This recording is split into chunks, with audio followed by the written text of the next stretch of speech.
안녕하세요. 전 결혼 5년 차 워킹맘입니다. 어디에서 풀어놓지 못했던 이야기를 허심탄회하게 털어놓고 싶어 이렇게 사연을 보냅니다. 저는 경상남도 하동에서 나고 자라다가 서울에 있는 대학에 합격하고 난 뒤에야 처음 서울 땅을 밟아본 촌뜨기이기도 해요. 외동딸이라 저 혼자 서울로 올라온다고 할 때 부모님이 정말 걱정도 많이 하시고 눈물도 많이 보이셨어요. 그래서 저는 일부러 더 씩씩한 모습, 밝은 모습만 보여드리곤 했습니다. 생활비가 없어 라면도 못 먹었을 처지였던 때도 부모님 용돈만큼은 꼬박꼬박 보내드렸죠. 그렇게 제 나름대로 열심히 살다 보니 친구 소개로 한 남자를 알게 되었고 짧은 연애 끝에 결혼에 꼴이 나게 되었어요. 그 사람이 좋았던 것도 있었지만 저희에게 새 생명이라는 축복이 생각보다 빨리 찾아오는 바람에 결혼을 서두를 수밖에 없었죠. 저희는 시댁에서 걸어서 15분 거리에 있는 작은 빌라 전세를 구해 신접살림을 차렸고 그렇게 지금은 5살, 2살짜리 아이를 두고 있습니다. 왜 그런 말 있잖아요. 남자들은 결혼하면 변한다는 말. 연애할 때부터 숱하게 들어오던 얘긴데 뭐 그럴 수도 있을 거라고 생각했어요. 사람이 어떻게 연애할 때부터 결혼하고 죽을 때까지 한결같겠어요? 하지만 제 남편은 달라져도 너무 달라지더군요. 첫 1, 2년은 그럭저럭 괜찮았습니다. 시댁에 가듯 자주 찾아뵙지 못해도 때때로 남편이 저희 엄마나 아빠한테 전화를 드리기도 하고 선물을 보내기도 했어요. 또 거리가 워낙 멀다 보니까 저희 집은 설날에만 가기로 했었는데 만약 설 명절 연휴에 찾아뵙지 못하게 되면 그 다음 주말에라도 꼭 찾아뵙기도 했죠. 그런 남편에게 고마웠고 부모님 앞에서도 나 이렇게 좋은 남편이랑 산다 하는 모습을 보여드릴 수 있어서 좋았죠. 그런데 딱 2년이 끝이더군요. 3년째 되던 해부터 남편은 돌변했습니다. 명절을 3개월이나 앞두고 있었던 어느 날 대뜸 그러더라고요. 이번 명절에 하동 꼭 가야 돼? 어? 왜? 항상 갔었잖아. 아니, 멀기도 하고 운전도 힘들고 꼭 가야 되나 해서. 당신 운전 힘들면 내가 도와줄게. 아님, 내가 아예 운전을 해도 되고. 당신이 운전하면 애는 누가 보냐? 아니, 그럼 뭐 기차 타고 갈까?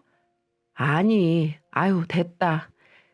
그러더니 한숨 한번 푹 쉬고 방으로 쑥 들어가 버리더라고요. 전 그때까지도 남편이 무슨 생각을 하는지 몰랐습니다. 바보같이 말이죠. 그저 어떻게 하면 남편이 좀 덜 힘들 수 있을까? 내가 운전을 할까?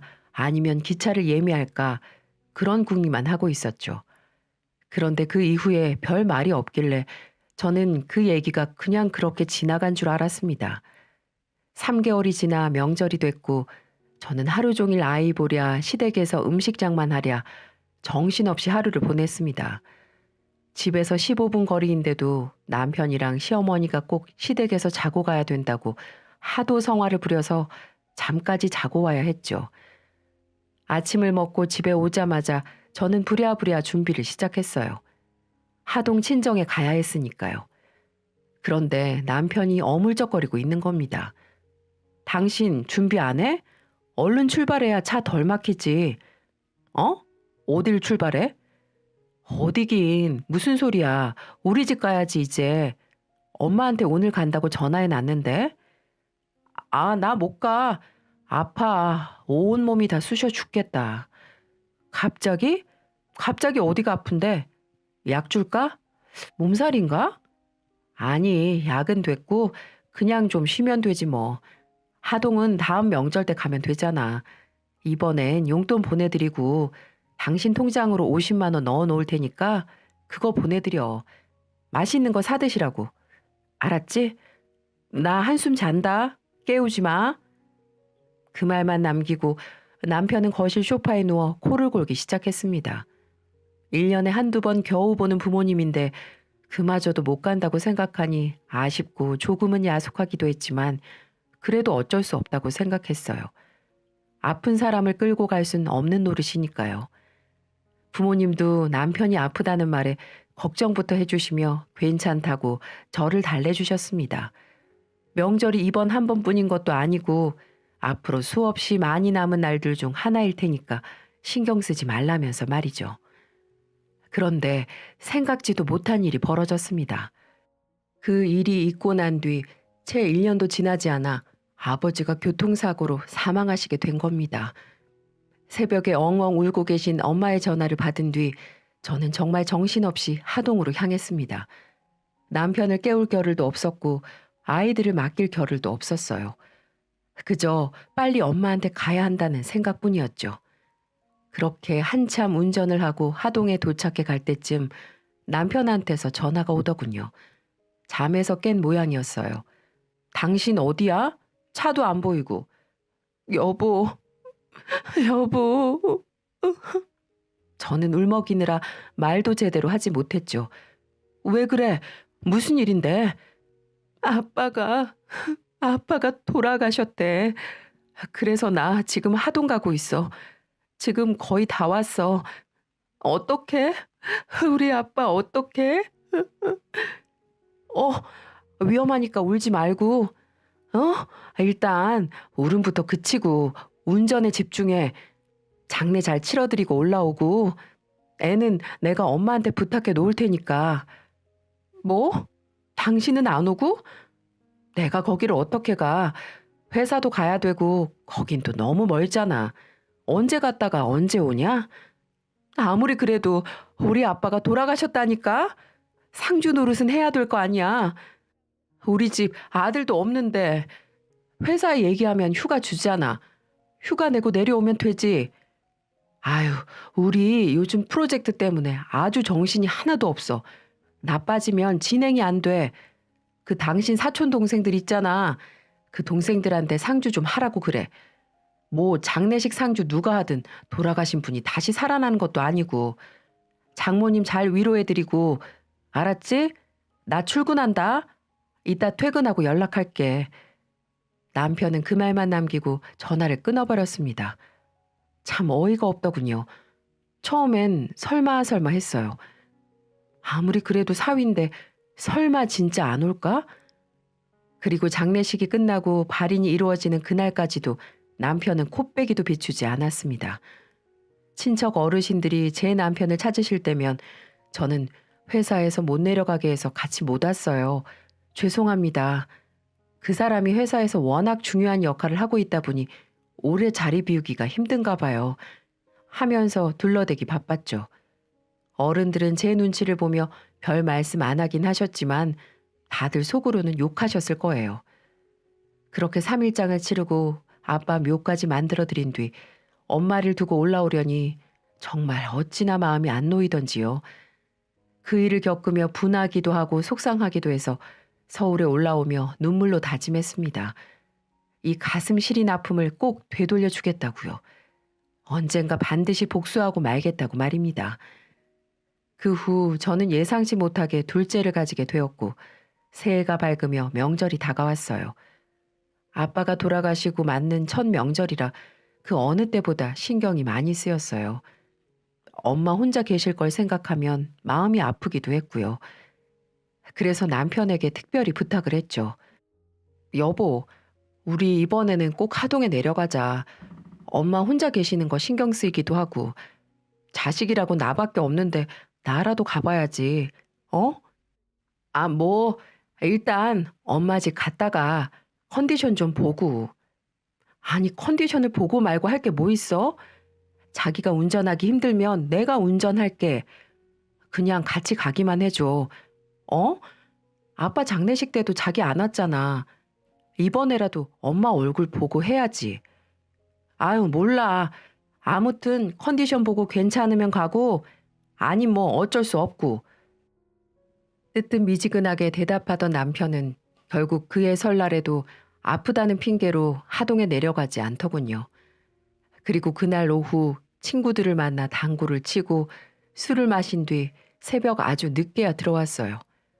그 모습을 보고 정말 이 인간을 어떻게 잔인하게 괴롭힐 수 있을까 그 궁리만 했어요. 눈물도 나더군요. 고작 이런 인간이 내 남편이라는 게 너무 서글프고 부모님께도 죄송해서요. 또 이런 사람이 과연 우리 아이들에게 좋은 아빠가 되어줄 수는 있을까, 이런 두려움이 컸던 것 같아요. 그 일이 있은 후로 저는 복수의 타이밍만 보고 있었습니다. 어떻게든 제가 입은 마음의 상처를 되돌려주고 싶었죠. 그리고 그 복수의 타이밍은 생각보다 좀 더 빠른 시점에 찾아왔어요. 바로 작년 설날이었죠. 다들 기억하실 거예요. 작년 설은 목, 금, 토, 일 연휴가 4일이라 휴가를 하루 이틀만 붙였으면 거의 일주일을 쉴 수 있었던 황금 연휴였죠. 남편이 그 다음 주 월, 화요일 휴가를 냈다길래 웬일로 정신 차렸나 보네. 올해는 하동에 가려나 보다 하고 있었어요. 그쯤 엄마가 하루에도 몇 번씩 전화를 하셔서 마침 마음이 쓰이던 참이었거든요. 이번 설에는 내려오니? 내려가야지 엄마. 벌써 2년이나 못 갔는데. 그래, 이번엔 꼭 박서방도 데리고 애들도 데리고 와. 엄마가 보고 싶어서 그래. 무슨 일 있어? 아니, 그냥 내가 살면 뭐 얼마나 더 살겠니? 네 아빠 생각하면 그런 생각도 들고. 그러니까 꼭 와. 알겠지? 다 같이 와야 돼. 꼭. 이렇게 신신당부를 하신 엄마 말씀도 있고 해서 남편한테도 몇 번이나 얘기를 했었어요. 이번 설엔 하동에 꼭 내려가야 돼. 엄마가 당신도 데리고 꼭 오라고 몇 번이나 전화하셨어. 느낌이 이상해서 그래. 이번엔 진짜 꼭 같이 가자. 어? 그래, 그래. 나중에 얘기하자. 아니, 건성으로 듣지 말고 휴가 냈다며. 하동 가려고 휴가 낸 거지? 그치? 하동 갈 거지. 아유, 귀찮게 진짜. 뭐? 아니, 그렇잖아. 그래, 솔직히 얘기해 보자고. 하동이 무슨 옆집 애 이름도 아니고 거리가 얼만데 거길 뭐 그렇게 매년 가려고 안달복달이냐 너는? 딸은 결혼하면 출가 외임 몰라? 무슨 말이 그래? 그리고 당신이 언제 매년 갔어? 벌써 2년이나 안 갔는데. 그리고 내가 나 외동딸이라 결혼해서도 부모님 챙겨드려야 한다고 연애할 때부터 얘기했던 거 잊었어? 아유, 몰라. 그렇게 가고 싶으면 너 혼자 가든가. 그럼 휴가는 왜 냈는데? 엄마가 받아보고 싶다잖아. 남해로 여행이나 갔다 오려고 잡았지. 누나네랑 다 같이 가려면 명절밖에 시간이 안 되니까. 뭐? 남해? 야, 이 인간아. 남해면 가는 길에 하동을 들러도 2번은 더 들르겠다. 하동은 못 가면서 남해는 갈 수 있나 보지? 야, 그거랑 같냐? 이건 쉬러 가는 건데. 암튼 너도 그렇게 알고 여행 준비나 해. 하동은 내년에 가면 되잖아. 됐어. 나 혼자 애들 데리고 하동 내려갈 테니까 신경 꺼. 저는 그렇게 소리치고 방문을 쾅 닫아버렸습니다. 그렇게 제 마음의 문도 닫혔고요. 그리고 설 연휴가 되었고 시어머니는 연휴 전날부터 제 전화기에 불이 나도록 전화를 하시더군요. 전 단 한 통도 받지 않았습니다. 그리고 아이들 하원 시간에 맞춰 픽업한 뒤 바로 하동으로 내려갔어요. 퇴근 시간이 되어서야 시어머니한테 이야기를 들었는지 남편이 전화를 하더군요. 야, 너 어디야? 어디긴 하동 가는 중이지. 내가 얘기했잖아. 난 이번 명절에 꼭 우리 엄마 보러 가야겠다고. 너 미쳤어? 엄마 혼자 명절 준비 어떻게 하라고 그렇게 홀랑 가버리냐? 명절 준비 혼자 좀 하면 어디 덧나? 나 없을 땐 어떻게 하셨대 그럼? 진짜 어깃장 놓지 말고. 그럼 오늘 자고 내일 아침 일찍 올라와. 제사라도 같이 지내야 될 거 아니야. 남해도 가야지. 엄마가 애들 데리고 간다고 애들 옷도 사놓으셨다는데. 난 그럴 생각 없으니까 알아서 해. 그러고 저는 휴대폰을 꺼버렸어요. 그리고 하동집에 도착했는데 생각지도 못한 모습의 엄마가 저를 기다리고 있었습니다. 못 본 사이에 몸은 빼빼 마르고 안색은 칙칙해져 있었어요. 눈에는 황달기가 있는지 흰자가 노란빛을 띠고 있었고요. 전 깜짝 놀라 엄마를 붙잡고 물었습니다. 엄마, 어디 아파? 무슨 일 있어? 아니, 꼴이 이게 뭐야? 왜 너랑 애들만 왔어? 박서방은 오랜만에 박서방 보고 싶었는데. 아니, 이게 어떻게 된 거냐니까? 말 좀 해봐, 엄마. 제가 울며 불며 큰 소리를 치자 그제서야 엄마는 모든 사실을 말씀해 주셨습니다. 네 아빠 그렇게 가고 얼마 안 돼서부터 배가 아프기 시작하더라고. 그냥 신경성인가 보다 하고 있었는데 몇 달 전에 갑자기 새벽에 배가 너무 아파서 119 타고 응급실에 갔었어. 그런데 근데 거기서 이런저런 검사를 다 해보더니만 나보고 소화기내과 진료를 보라고 하더라. 난 뭐 그냥 체했나 보다 아니면 위험 정도나 있나 보다 그러고 쫄래쫄래 진료를 보러 갔는데 글쎄 엄마는 눈시울이 붉어져서 아무 말도 하지 못하셨어요. 걱정스럽고 죄송한 마음이 제 입에서는 거친 표현으로 나가더군요. 아, 뭔데? 빨리 말해봐. 간암이래. 그 간암은 간 절제술 뭐 그런 거 받으면 되는 거 아니야? 수술 안 된대? 나도 물어봤는데 절제는 안 되고 그래도 다행히 이식은 가능하다고 해서 대기 걸어놓고 기다리는 중이야. 이렇게 되고 나니까 그냥 세상이 다 허무하더라. 내가 니들 볼 날이 얼마나 남았을까 싶기도 하고 네 아빠가 이런 꼴 안 보고 떠난 게 차라리 다행인 건가 싶기도 하고. 그런 말이 어딨어. 그런 말이. 왜 진작 말 안 했어. 내 간 이식해주면 되잖아. 내가 검사받고 이식해줄게. 그럼 엄마 치료되는 거지? 진작 좀 말하지. 왜 혼자 앓고 있었어? 아니야, 이거사. 어떤 부모가 자식 장기 때다가 지 목숨 연명하고 싶어 하겠어. 엄마 나이쯤 되면 갈 때 돼서 가는 건 세상 술리고 이치야. 막을 수 없는 거야. 그러니까 너도 그냥 마음의 준비하고. 안 돼. 절대 안 돼. 나 엄마 못 보내. 내가 엄마 꼭 살릴 거야. 꼭 살릴 거라고. 전 엄마를 끌어안고 엉엉 울었습니다. 제가 울자 옆에 있던 저희 아이들도 덩달아 울기 시작했고 제 어깨 역시 축축하게 젖어들었습니다. 엄마 역시 울고 계셨을 터였죠. 그렇게 한참을 울고 나서 오랜만에 엄마 옆에 누워 잠을 자니 꼭 어린 시절로 돌아간 것 같아 괜스레 좋더라고요. 그런데 다음 날 아침부터 사달이 났습니다. 제가 전화를 받지 않으니 남편이 엄마한테 전화를 한 거였어요. 영문을 모르시던 엄마는 저에게 전화를 바꿔줬고 남편은 노발대발하며 소리쳤죠. 야, 너 언제 올 거야? 내가 아침 일찍 올라오랬잖아. 엄마 기다리시는데 뭐 하는 거야? 우리 엄마 암이래. 아니 그게 뭐? 너 언제 오냐니까? 그 소리를 듣자마자 오만정이 다 떨어지면서 화가 머리 끝까지 나더군요. 그래서 처음으로 악을 질렀습니다. 뭐? 그게 뭐? 그게 할 소리야 지금? 난 그지 같은 집구석에 돌아갈 생각 없으니까 니들끼리 알아서 해. 난 내 엄마 지키면서 하동에 살 테니까 잘난 니들은 니들끼리 알아서 여행을 가든 저승길을 가든 알아서 하라고. 그러자 시어머니가 전화를 뺏어서는 한 소리 하더군요. 아니 애미야.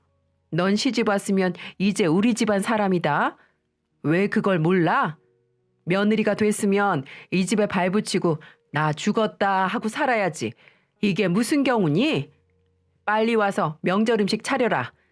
그래야 네 신우도 와서 편하게 먹고 쉴 거 아니야. 명절 음식? 그거 그 잘난 그쪽 딸이 하면 되죠. 그쪽 딸은 손이 없어요? 발이 없어요? 뭐? 얘 말하는 싸가지 좀 봐라 아주. 네, 싸가지 없는 저는 그쪽 아들이랑 이혼하고 빠져들일 테니까 그 잘난 아드님이랑 명절 음식을 해서 쳐 드시든 사다 드시든 알아서 하세요. 얘 좀 봐. 너 미쳤니? 돌았어? 아니 명절 몇 번 못 챙긴 게 뭐 그렇게 큰 죄라고. 내 아들을 이혼남 만들려고 들어?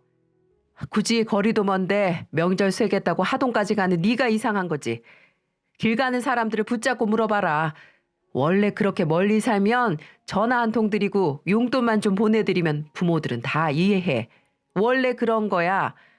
근데 왜 그렇게 유난히 너는? 시어머니의 그 개소리를 듣고 있자니 정말 어이가 없더군요. 제 옆에서 종종거리며 어찌할 줄 모르는 엄마의 모습을 보니 더 우라통이 치밀었어요. 이봐요 아줌마. 그쪽 아들이랑 이혼할 거니까 이제 그쪽 내 시어머니도 아니고 그냥 아줌마예요. 맞죠? 내가 진짜 진심으로 충고 한마디 하겠는데 그쪽이랑 그쪽 아들 그따위로 살았다간 버텨낼 여자 아무도 없어. 지금 시대가 어느 시대인데 며느리 도리만 강요를 해. 사위는 자식도 아니야? 장인이 돌아가셔도 장모가 아파서 죽어가도 얼굴도 내비치지 않는 주제에 어디서 큰 소리야 큰 소리가.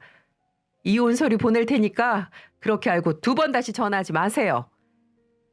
제가 전화를 끊자 엄마는 옆에서 눈물을 흘리셨습니다. 아이고, 나 때문에 내가 내 딸 인생을 이렇게 망치는구나. 내가 괜히 불러서, 내가 괜한 말을 해서. 아니야, 엄마. 왜 그렇게 생각해? 나도 이제 내 할 말 하고 내 가족 챙기면서 살 거야. 엄마 이렇게 혼자 버려두고 못 살아, 나. 나랑 같이 올라가서 치료도 받고 검사도 받고 또 이식도 받고 그렇게 오래오래 살아서 우리 애들 학교 가는 것도 보고 결혼하는 것도 봐야지. 어? 전 엄마에게 아이들을 잠시 맡겨두고 서울로 올라갔어요. 단판을 짓기 위해서였죠. 이혼 서류를 뽑아들고 시댁으로 향하니 다들 매서운 눈으로 저를 노려보고 있었습니다. 마치 기다리고 있었다는 듯이 말이죠. 그리고는 시어머니가 딱 한마디 하더군요. 꿇어. 네? 뭐라고 하셨어요? 꿇으라고. 잘난 남편 두고 사는 게 어디 쉬운 일인 줄 알았니? 결혼하고도 그렇게 친정 챙길 거 다 챙기면서 살려면 결혼을 뭐하러 했어? 이 자리에서 무릎 꿇고 용서 빌어라. 그리고 약속해. 다시는 하동에 내려가지 않겠다고. 어이가 없더군요. 제가 빌러왔다고 생각했나 봐요. 그래서 코웃음 치며 이혼 서류를 바닥에 팽개쳤습니다. 다들 뭔가 오해가 있으신가 본데 저 지금 이거 주러 왔어요. 저 사람한테. 뭐 제가 혼자 쓰고 찍고 법원에 갖다 낼 순 없잖아요. 내 건 썼으니까 당신이 나머지 쓰고 알려줘. 법원에 접수하러 가게. 그때까지 나 하동에 있을 테니까 그동안 집도 좀 팔아줬으면 좋겠네. 그 집 내 돈이 더 많이 들어간 거 알지? 월급도 내가 당신보다 더 많고 집안일이며 육아며 다 내가 도맡아 있으니까 당연히 재산 분할도 나한테 유리할 거야. 그치? 그제서야 남편과 시댁 식구들은 분위기를 파악했는지 서로 눈치를 보더군요. 아니, 내가 괜히 그래? 네가 내 입장이어도 똑같았을걸? 하동 몇 번 안 내려간 게 뭐 그렇게 죽을 죄라고 이혼 서류까지 뒤밀어. 애들은 어쩌려고. 애들 아빠 없는 애 만들 거야? 네 엄마만 엄마냐? 우리 엄마는 엄마도 아니야? 넌 며느리로서 시댁에 최선을 다했다고 할 수 있어? 뭐? 너 말 잘 꺼냈다. 내가 일주일에 이 집을 몇 번 드나들었는지 알아? 인간적으로 넌 그게 말이 된다고 생각하니? 야, 이 인간아. 차라리 미안하다고 빌지. 한다는 소리가 겨우 그거야? 난 정말 최선을 다했어. 명절이면 명절, 생일이면 생일. 그거 아니더라도 아무 때나 부를 때마다 안 불러도 와서 집안일에 네 엄마 비위 맞추면서 살았어. 근데 넌 고작 1년에 한 번을 못해? 아니, 니네 엄마도 진짜 답답하다. 답답해. 어휴, 딸 앞길을 이렇게 막고 싶을까? 말 조심해라. 네 엄마 앞에서 두드려 맞고 싶지 않으면. 뭐? 그래도 너 같은 걸 사위라고. 우리 엄마는 아픈 와중에 네가 보고 싶으셨댄다. 이런 인간인 줄도 모르고. 이러다 우리 엄마까지 돌아가시면 나 정말 후회돼서 못 살 것 같아. 그러니까 이혼해. 나 엄마라도 챙기면서 살아야겠어.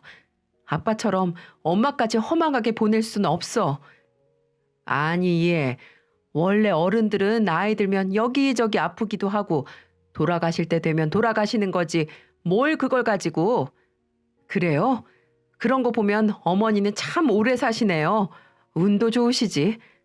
뭐? 야, 너 말 다 했어? 왜? 네 부모한테 막말하니까 속이 좀 뒤집어지나 보지?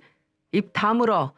난 그 뒤집어지는 속으로 너랑 3년을 살았으니까. 소송 가서 빈털터리로 쫓겨나고 싶은 거 아니면 애들 양육권 다 나한테 넘기고 네가 결혼할 때 갖고 온 재산만 그대로 들고 나가.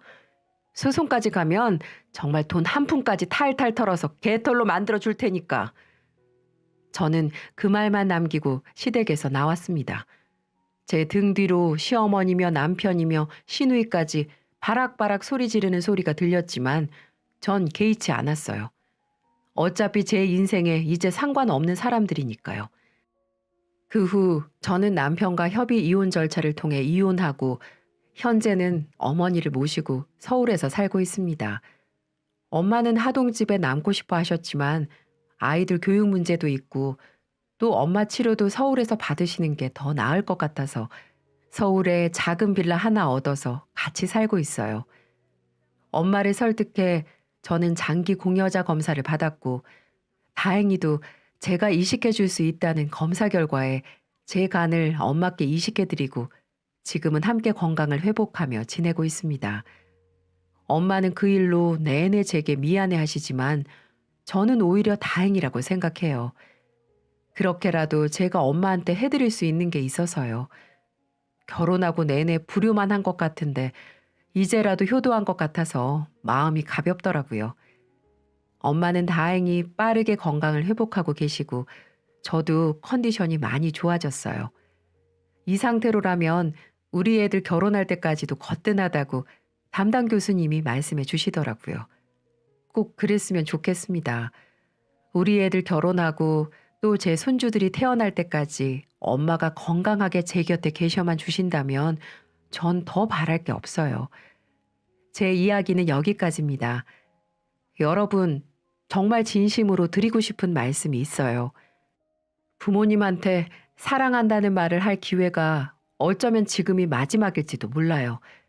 지금 이 순간을 절대 놓치지 마시고 사랑한다고 고맙다고 이 한마디 전해보시면 어떨까요?